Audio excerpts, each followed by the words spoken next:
নমস্কার, সবাইকে জানাই দোল পূর্ণিমার আন্তরিক শুভেচ্ছা ও অভিনন্দন। সবার দোল পূর্ণিমা বা দোল উৎসব, বসন্ত উৎসব খুব ভালোভাবে কাটুক এবং জীবন আনন্দময় হোক এবং বিভিন্ন রঙে ভরে উঠুক।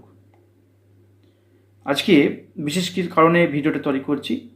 অনেকে প্রশ্ন করেছিলেন যে এই দোল পূর্ণিমা যেহেতু 3 তারিখ পালিত হচ্ছে এবং সঙ্গে রয়েছে চন্দ্রগ্রহণ, তাহলে আমাদের কি করা উচিত?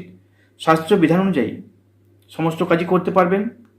চন্দ্রগ্রহণ শুরুর আগে পর্যন্ত সমস্ত ক্রিয়াই করুন, সমস্ত কাজকর্ম করুন এবং দেব আরাধনা থেকে শুরু করে সমস্ত কিছু করতে পারেন। এবং দোল পূর্ণিমা বা দোল উৎসবে আপনি নিজেকে যুক্ত করতে পারবেন। রঙের খেলা, আবির খেলা থেকে শুরু করে সমস্ত কিছু করতে পারবেন। এক্ষেত্রে কিছু কিছু বিধিনিষেধ রয়েছে। চন্দ্রগ্রহণের শুরু থেকে শুরু করে চন্দ্রগ্রহণের সমাপ্তি পর্যন্ত এক্ষেত্রে অনেকগুলো বিধিনিষেধ রয়েছে। শাস্ত্রতে এতেও বলা হয় যে সূতককালের শুরু অর্থাৎ সূতককালের আগে পর্যন্ত সময় কিন্তু কিছু কাজ কর্ম করতে নেই, শুভ অনুষ্ঠানে কোনো কাজকর্ম করতে নেই। সূতককালের যে বিষয়টা সেটা কিন্তু আমাদের পূর্ব ভারত, দক্ষিণ ভারত, উত্তর ভারত এক্ষেত্রে কিন্তু একটা মান্যতা বা মেনে চলা বা রীতিগতভাবে কিছুটা পার্থক্য থাকে। আমাদের এই অঞ্চলে অর্থাৎ আমাদের পূর্ব ভারতীয় অঞ্চলে এই যে সূতককালের ব্যাপারটা কিন্তু প্রচলিত অনেকটা কম।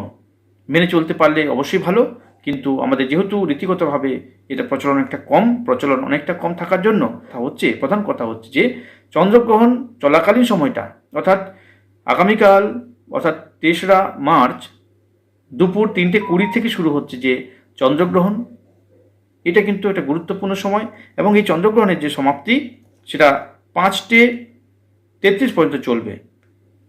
এবং এই গ্রহণে কিন্তু অনেকগুলো পর্যায় রয়েছে, সেগুলো পরপর করে বলবো। প্রথম অংশ হচ্ছে পুজো বা অর্চনা করতেই পারবেন, সমস্ত কিছু করবেন।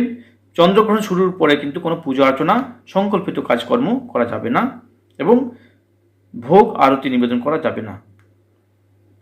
চন্দ্রগ্রহণ চলাকালীন সময় এইসবগুলো বিরত থাকবে। খাদ্য গ্রহণগুলো যথাসম্ভব ত্যাগ করতে হবে, খাদ্য গ্রহণ থেকে বঞ্চিত হতে হবে বা নিজেকে সরিয়ে রাখতে হবে, খাদ্য গ্রহণ থেকে বিরত থাকতে হবে। গর্ভবতী মায়েদের ক্ষেত্রে বলবো ওই সময় চন্দ্রগ্রহণ চলাকালীন সময়ে যতটা সম্ভব বাড়ির মধ্যে থাকুন, বাইরে বেরোবার চেষ্টা না করাই উচিত। খাদ্য গ্রহণের যতটা সম্ভব বর্জন করা উচিত। যদি দেখুন বিভিন্ন ক্ষেত্রে বিভিন্ন রকম মেডিসিন গ্রহণ করার জন্য অনেককে খাদ্য নিতে হয়, খাবার খেতে হয়, তাতে কিন্তু শাস্ত্র বলছে স্বাস্থ্যকে ঠিক রাখার জন্য বা বিশেষ কিছু কারণবশত কিছু কিছু বিধি নিষেধকে শাস্ত্র মান্যতা দিয়েছে, সেক্ষেত্রে কিন্তু খাদ্য গ্রহণ করতে পারেন।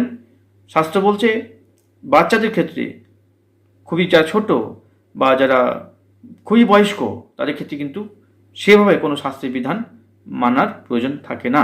তাদের নিজের মতো করে যেটা সুবিধা হয়, যেটা স্বাস্থ্য ভালো থাকে, নিজেকে ভালো রাখা যায়, সেই নিয়ে চলতে পারেন।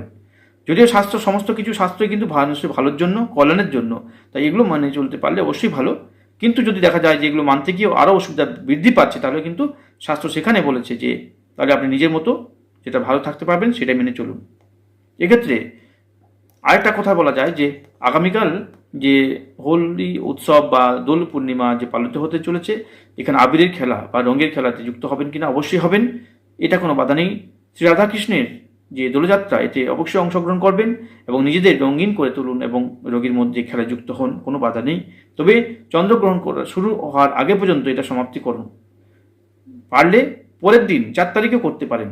অনেক জায়গাতে, রাজ্যের বিভিন্ন জায়গাতে না হলেও বিভিন্ন রাজ্যে, ভারতের বিভিন্ন রাজ্যে কিন্তু 4 তারিখ পালিত হবে, তাই আপনিও পালন করতে পারেন, কোনো বাধা নেই।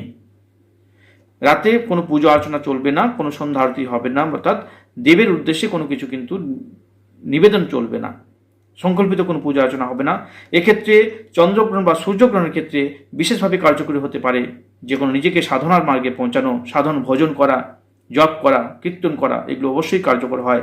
শাস্ত্রে বলছে এই সময়ে চন্দ্রগ্রহণ চলার সময় বা সূর্যগ্রহণ চলার সময় যে মন্ত্র বা জপ পালন করা হবে, যেটা সহস্রগুণ ফল দিতে পারে, অর্থাৎ একবার পাঠ করলে যে ফলটা দেয় সেটা অন্য সময় হয়তো 1000বার পাঠ করলে সেই ফল নাও দিতে পারে।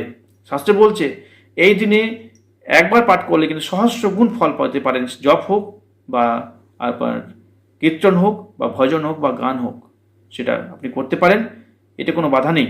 এখানে সংকল্পিত কোনো পূজা অর্চনা করা যাবে না, সাধন ভজনে কোনো বাধা থাকছে না। এই ক্ষেত্রে এতে আশা করি সম্পূর্ণভাবে বুঝতে পারলেন বা জানতে পারলেন। নমস্কার।